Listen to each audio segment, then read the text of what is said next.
कथा व्यर्थः मूर्खोपदेशः।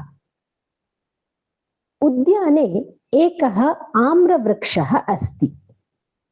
तस्य वृक्षस्य उपरि एकः नीडः अस्ति। नीडे एकः खगः परिवारेण सह निवसति। वर्षाकालः आगच्छति। खगः नीडे सुखेन तिष्ठति। तदा एकः वानरः तत्र आगच्छति। शीतेन सः दुःखी अस्ति। खगः वानरं पश्यति, कथयति च, मित्र, तव शरीरं सुदृढम् अस्ति। त्वं गृहस्य निर्माणं किमर्थं न करोषि? किमर्थं शीतपीडाम् अनुभवसि?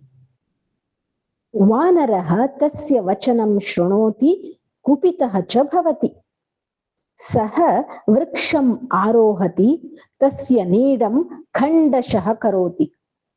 सत्यमेव उक्तम् अस्ति, व्यर्थः मूर्खोपदेशः भवति। धन्यवादः।